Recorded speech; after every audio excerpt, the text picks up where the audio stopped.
and came back. And they came back with, big frilly hairdos and lots of colorful clothing and, sparkly eyes and like that. And so I said, something's going on here, and I want to check this out. So I got a very strong urge to go.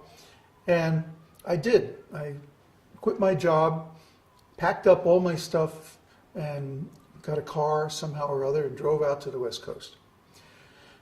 And I wound up living in an apartment like 3 blocks from the Hare Krishna temple. And of course, all the hippies were going to the temple and taking prasadam, and especially Sunday feast and the Rath Yatra festivals and like that. And I was involved in all of that. That's when I first actually met devotees. I met Jayananda, I met Jayatirtha, Vishnu Jan, Tamal Krishna, all those devotees at a very early stage. And I remember thinking, because I was making the rounds of all the spiritual groups, going to all the gurus. And I had some friends who knew some of these gurus quite well. One friend, Bob Schneff, who used to make the posters for Avalon and Fillmore and other bands and stuff like that. He hosted Yogi Bhajan when Yogi Bhajan first came to the U.S. And I knew some people who knew Muktananda. I knew some people who knew Kirpal Singh, some of the other big yoga teachers. And so I used to make the rounds of all those classes. Guru Maharaj Ji, who you never hear of anymore, but he was big at the time. And of course, TM and all that. I couldn't find anything in any of them. I started reading Srila Prabhupada's books, and I had a lot of respect for Srila Prabhupada. I'll tell you why. He was the only one of all the yogis, all the teachers from India, who was giving the original texts. Everybody else was talking about the Vedas, but he was the only one who was actually presenting the Devanagari and the transliteration and the translations of the original texts. Everybody else was giving their opinions. Oh, I think this about Vedas. I think that about the Vedas. Vedas say this, Vedas say that. He was the only one who was quoting Vedas. And I found that very impressive. But I couldn't get myself to become a devotee. I was attached to being a musician. I was not real successful, but I was successful at it, artistically and even to a certain extent financially. And I could pretty much do whatever I wanted to do, which was nice. But I couldn't see giving up the life of a musician for the life of a devotee. For one thing, the devotees seemed very strict. And another thing which I admired, they were very pure. But I didn't think I could live like that. I was still attached to drugs and illicit sex and all that. And also I have to admit the stature, the ego of being a musician.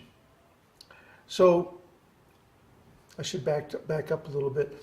At this time I started doing some experiments with sound vibration, trying to answer my question. How does music affect people? How does music give us feelings? So I started doing some sort of secret life of plants experiments with different kinds of music and measuring the growth rate of plants and like that. And long story short, I found out that Indian music, and particularly Vedic chants, were the best kind of music for all kinds of living entities. And so I just said, I'm going to learn this stuff. And I went to the best teacher at the time, who was Ali Akbar Khan.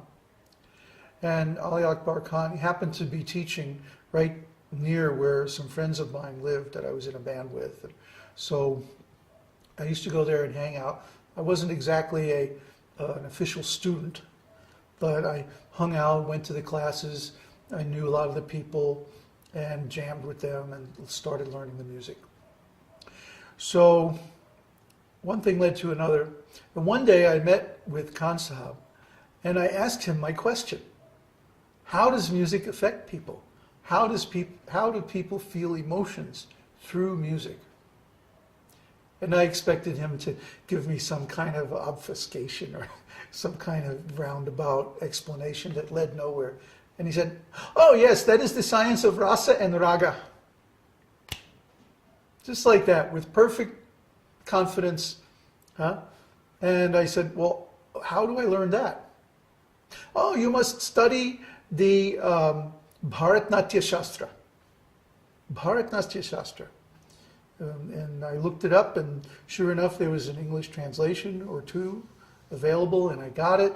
And it talked all about ragas and intervals and scales and vibrations and how this represented different emotions due to the vibrations of energy, and how relationships followed those same patterns of energy. And that's why people have emotions when they get into relationships. And those same relationships and same relative vibrations are there in the structure of music.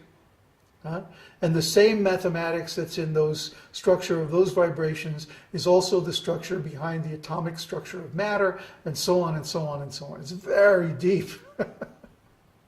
So I said, wow, this is the real thing. So I started studying more with Ali Akbar. And I was very interested, and I kept coming back to this idea of how do I communicate or influence people to feel certain emotions with different kinds of music. And one thing led to another, and I got really deep into the whole thing. And one day I asked Khan Sahab, well, what if I really wanted to study this? You know, he kept saying, well, this is very spiritual. This is very spiritual. And there was one other authority who I studied, another Khan. What was his name? Not Bishmala Khan. I can't remember. But he had like a 9-volume series on just this subject, the sound vibrations and the whole thing. Inayat Hazrat Khan. Inayat Hazrat Khan. He's not well known. He's very esoteric. But his writings were exactly on this subject, and he had voluminous works on it. And so I really got into this. But he was in India, and I wasn't ready to go to India. So I asked Khan Sahab, I said, if I want to study this spiritual aspect of sound vibration, then who can teach me? Where can I go? And he said, oh, you have to go to Swami Prabhupada. He knows.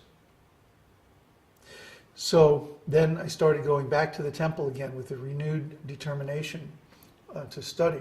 And the devotees didn't know what I was talking about. They were like, huh? What? And I'll get back to this because it's a very important point. Remind me if I forget, okay? The devotees didn't know actually what their own spiritual master was teaching. All they knew is, well, we have this kind of sort of religious process. We do these mantras and these chants, and we get up at this time in the morning, and we take a shower, and we do this ritual and that ritual, and then we go out and chant on the streets, and it makes us feel good. Well, okay, but how does it work? Well, we don't know. It's just the name of God. And they couldn't really explain to me, how does this work? So I tried to meet Prabhupada and all that, but it was very difficult. You had to be either somebody high up in their organization or a big donor or something like that. So I got to see Prabhupada, give class, and a couple of times got to see him at the Rath Yatra. Those Rath Yatras were amazing experiences. But I still couldn't become a devotee. I still didn't identify with the devotee association. So more years went by, and I was traveling around, still trying to understand music and working as a musician. And I remember it very clearly, like it was yesterday. One night I was playing with this jazz band, a really good jazz band, Clarence Palmer's All Stars, in Florida, near Disney World and all that. And we were playing in this nightclub. And it was a 6 nights a week job, which is very rare for a jazz musician. But we were good. The band swung. I was the only white guy in the band, as usual. And we got to the end of the night. One night, it's like closing time, 2 a.m. And there's one guy just passed out on the table, and there's this couple smooching in the corner, both of them holding lit cigarettes, and I just looked around at the whole scene, and I went, I can't do this anymore. I cannot do this anymore. So what am I going to do? I know. I'll go down to Miami and join the Hare Krishnas.